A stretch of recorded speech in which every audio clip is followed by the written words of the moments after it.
Esse é um vídeo piloto de uma possível série sobre projetos no GitHub. Provavelmente você já ouviu na internet, até mesmo de mim, tenha um GitHub, ter um GitHub é importante, use um GitHub como portfólio, coisas do tipo. Mas eu tenho visto algumas pessoas se perguntando: que tipos de projeto eu coloco no GitHub? Eu sou um iniciante.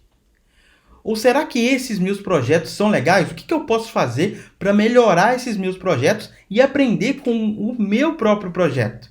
A ideia é usar projetos reais de vocês no GitHub para compartilhar conhecimento com a nossa comunidade toda.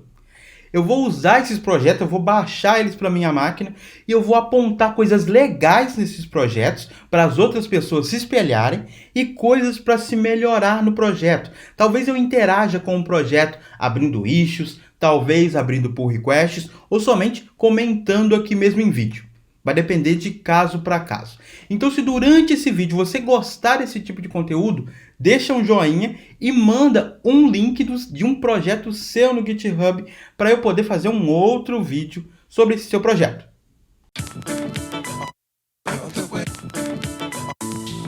O repositório que eu vou fazer um review hoje é um repositório de um inscrito, o Vinícius Azevedo. Obrigado, Vinícius, por disponibilizar esse projeto para a gente. O projeto dele é o Postal Address Finder. Vamos ver, tentar entender juntos aqui sobre o que esse projeto é. Quando a gente entra num projeto no GitHub, a primeira coisa que a gente faz não é sair lendo o código, né? A gente só quer entender a ideia, para depois disso tentar olhar para o código, se a gente quiser. Então, o mais importante a princípio não é o código. O mais importante é esse arquivo aqui chamado README. Por que esse arquivo é tão importante? Porque ele é o arquivo de boas-vindas, praticamente, do repositório. É nele que a gente vai conseguir entender sobre o que esse repositório é sobre, né? Que tipo de problema ele resolve, talvez quais as ferramentas, quais as linguagens e tecnologias que você precisa para rodar esse programa e coisas do tipo. Então vamos ver aqui como que o Vinícius fez isso. Ele simplesmente colocou aqui, na verdade ele colocou em português e embaixo em inglês, o que é bem legal para ajudar até pessoas que não sabem inglês. Então ele colocou em português que isso é um localizador de endereço por CEP. E ele colocou uma descrição. A aplicação realiza uma busca através da API da Via CEP em uma base de dados e retorna as informações de rua, bairro, cidade e estado através do CEP fornecido. Simples e direto. Com isso daqui a gente já sabe que de alguma forma isso é um programa que a gente vai passar um CEP e o programa vai retornar para a gente as informações de endereço. Mas ele também fez outra coisa bem legal, que é o quê? Colocar uma imagem desse programa rodando. Esse programa é um programa que roda no terminal? É um programa que tem uma interface gráfica? Se tem uma interface gráfica, como é essa interface gráfica? Isso tudo acaba instigando a pessoa que está chegando aqui no repositório a entender e querer usar esse projeto no seu computador. Ele usou uma imagem, e tem acreditado, né? E que uma imagem vale mais que 1000 palavras. Eu também costumo colocar imagens em quase todos os meus projetos. Mas a verdade é que ele poderia melhorar um pouquinho isso, até tentando mudar a imagem para um vídeo. E aí as coisas ficariam ainda mais interativas, né? Que a gente ia conseguir ver o usuário usando mesmo a ferramenta, né? Com um GIF ou um vídeo, alguma coisa do tipo. Mas já está muito bom. Como esse projeto parecia simples, eu resolvi baixar ele para minha máquina e executar ele, né? Para não parecer muito complicado. E olhando no GitHub, a gente clicando nessa linha azul aqui, eu vi que o projeto é 100% em Python. Eu tenho Python instalado na minha máquina, nem sei qual é a versão, mas eu vou fazer isso. Eu vou chamar o Python passando o arquivo consulta de endereço pelo cep.py. Isso deveria funcionar. Ixi, deu algum erro. Eu não sei se esse erro é por causa da minha versão do Python. Só sei que o erro está dizendo que não existe um módulo chamado requests. Vamos tentar olhar o código-fonte desse programa. E a gente vê aqui na linha 5 que realmente o Vinícius importou uma biblioteca chamada requests. E eu não tenho essa biblioteca. Isso é uma coisa bem legal de se atentar quando a gente cria um projeto aberto no GitHub. A gente tem que ser bem empático com outras pessoas e pensar que as outras pessoas não são a gente. É um pouco estranha essa frase, né? Mas o que eu quero dizer é que, se no meu caso, no caso do Claudson, eu não tenho essa biblioteca requests, Quer dizer que outras pessoas que usam Python podem não ter também essa biblioteca. Então, o que faltou aqui no README é dizer, talvez, o que é preciso ser feito antes de rodar o projeto. É preciso instalar esse request. E como que a gente instala esse request? Também não está sendo dito aqui. Como eu tenho algum conhecimento de Python, e eu percebi aqui que o Vinícius colocou um arquivo requirements.txt, eu sei que esse arquivo é um arquivo que eu listo todas as dependências do projeto, e aí eu uso um gerenciador de pacotes gerenciador de dependências do Python chamado pip, para instalar essas dependências. Então vamos tentar fazer isso. Eu vou chamar pip install -r, passando o arquivo requirements.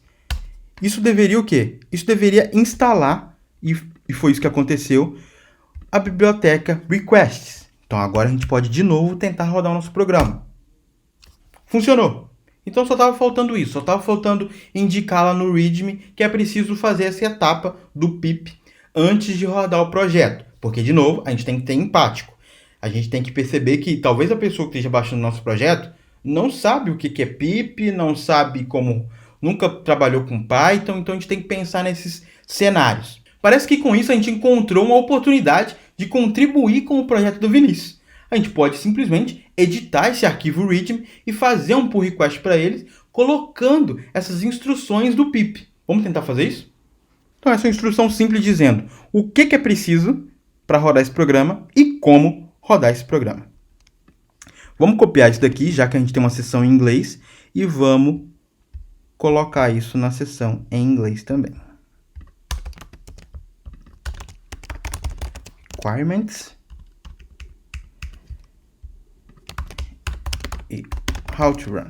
O que a gente vai ter que fazer para abrir esse pull request? Eu estou na master, eu vou ter que criar uma nova branch, e eu vou chamar isso de update readme. Depois disso eu vou adicionar as coisas que eu fiz no readme, criar um commit primeiro, melhor dizendo.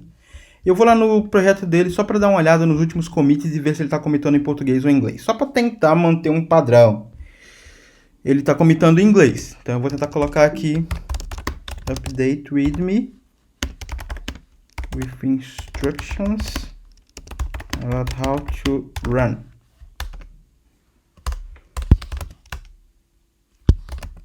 Eu já forquei o projeto dele e eu vou commitar para o meu repositório, não para o dele. Então, se eu for aqui no meu perfil em repositórios, eu tenho aqui o projeto dele forcado a partir do projeto do Vinícius. Se eu entrar nesse meu projeto forcado, né, eu vou ver aqui que o GitHub já está dizendo, tem uma branch que você criou há 1 minuto atrás e ela não existe no projeto do Vinícius. Você quer criar um pull request sobre isso? Sim, eu quero. Então eu vou clicar aqui. Ele acabou pegando acho que eu coloquei isso errado. Fiz um errinho aqui, coloquei um 2.x na hora de fechar o Vim. Mas eu vou alterar depois. Update readme with instructions. Ok, é isso. E aqui dentro eu poderia colocar alguma descrição do porquê que eu estou fazendo isso, porque eu preciso convencer ele de que isso é importante. Então o que eu vou fazer? Eu vou vir aqui, lá no meu histórico, e eu vou mostrar para ele, vou fazer um print aqui, vou mostrar para ele que isso daqui aconteceu quando eu rodei o projeto. Então eu coloquei aqui que é difícil entender como rodar o projeto, e sem essas instruções o seguinte erro acontece. A gente consegue ver um preview aqui para ver se está tudo certo. Legal, vai ficar legal com essa imagem, ele vai conseguir entender. E vou criar o pull request. Com isso, o Vinícius consegue olhar esse pull request e decidir se ele vai aprovar ou não a nossa mudança. Agora que a gente já fez isso, vamos tentar realmente rodar o programa, que a gente nem foi até o final ainda, né? A gente nem sabe se o programa realmente roda. Então eu vou rodar aqui, ele já está perguntando: bem-vindo ao sistema de consulta de CEP. Por favor, digite o CEP que você gostaria de procurar na base de dados. Então eu vou digitar esse CEP aqui, 01 31 09 18. Rua Avenida Paulista, Bela Vista, São Paulo. Bem legal mesmo. Funcionou. Só que sem querer eu encontrei um bug no projeto. E é o seguinte, eu vou digitar o mesmo CEP, 013 10 9 18.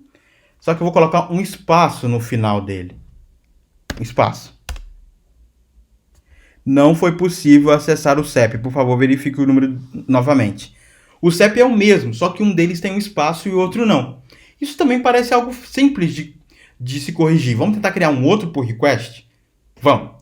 Só que tem um detalhe que eu quero dizer. A gente está na branch, deixa eu sair daqui. A gente está na branch update readme. Se eu alterar o código agora e fazer um commit nessa branch, quando eu fizer um push lá para o meu repositório, o GitHub vai entender o seguinte: ok, você está atualizando essa sua branch e essa branch já tem um pull request aberto. Então eu vou atualizar o pull request. Só que não é legal fazer isso. Cada pull request deveria resolver um problema isolado. Assim, o mantenedor do projeto, no caso do Vinícius, consegue primeiro olhar para um problema, ver a solução proposta, aprovar ou não, para depois olhar para o outro pull request e decidir se ele vai aprovar ou não. Como as coisas poderiam estar misturadas, né, se eu commitar nessa branch, se ele aprovar metade da solução, ele não vai poder fazer merge. Ou ele vai fazer merge e depois ele vai ter que remover metade do código. Ou seja, a gente vai estar causando problemas para ele. Então, cada pull request resolve um problema. Então, como que eu vou criar um outro pull request? Eu vou ter que voltar para master, abrir uma nova branch, criar uma nova branch, eu vou chamar ela de space. E aí sim a gente vai implementar nossa solução aqui. Vamos tentar olhar para o código agora, que é uma coisa um pouco que a gente gosta mais, não é? E vamos tentar entender o que aconteceu aqui. Primeiro ele disse bem-vindo ao sistema, e aí ele tem uma função CEP. Ó, parece que aqui ele já está pedindo o CEP. E aí ele guardou o valor encontrado, né, o valor que o usuário, no caso eu, inseriu nessa variável CEP_int. E aí ele usou uma API aqui passando esse CEP_int direto.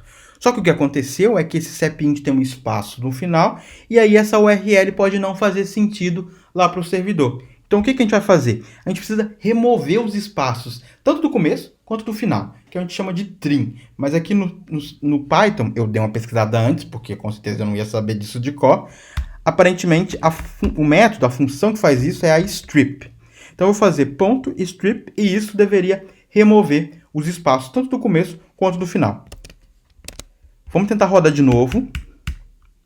E vamos fazer o mesmo teste. 01, 31, 09, 18, espaço. Agora funcionou. Então a gente corrigiu o bug com essa alteração mínima. O que a gente pode fazer agora? Vamos sair desse programa. Vamos adicionar esse arquivo no Git. Vamos fazer um commit. Fix CEP with space. Vamos garantir que a gente está na branch certa. A gente está. Vamos fazer um push dessa branch lá para o meu repositório. Opa! Aqui normalmente é Orange, né? Mas no meu caso, eu baixei o repositório dele. Então, esse Orange, na verdade, é o repositório dele. E no repositório dele, eu não tenho permissão de puxar nada. Eu tenho que puxar para o meu repositório. Então, o que eu acabei fazendo é criando um que a gente chama de um remote novo, né? Eu coloquei especificamente que Cloudson é não o repositório dele, mas o meu repositório. Então, eu posso puxar para Cloudson. Ver se funciona. Parece que funcionou. Vamos lá no meu projeto de novo. Ó, de novo aconteceu o que aconteceu primeiro, que é o GitHub está perguntando pra gente se a gente quer abrir um pull request sobre isso.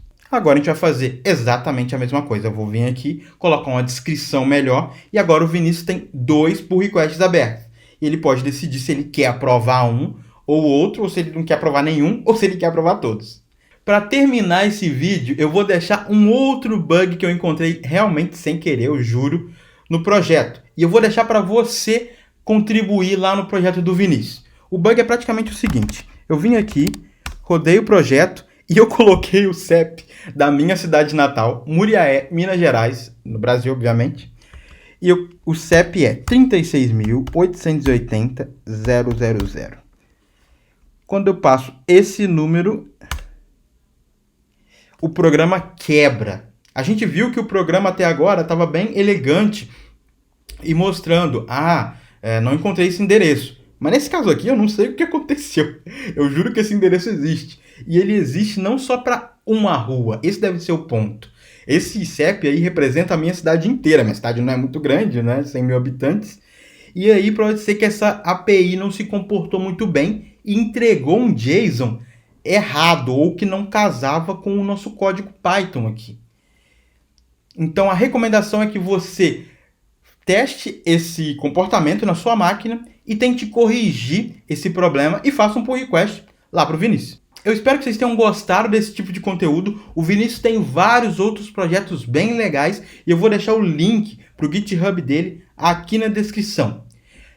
Esse projeto do Vinícius foi só um exemplo de como você não precisa passar 6 meses criando uma rede social, um grande aplicativo, para começar a estudar com o GitHub.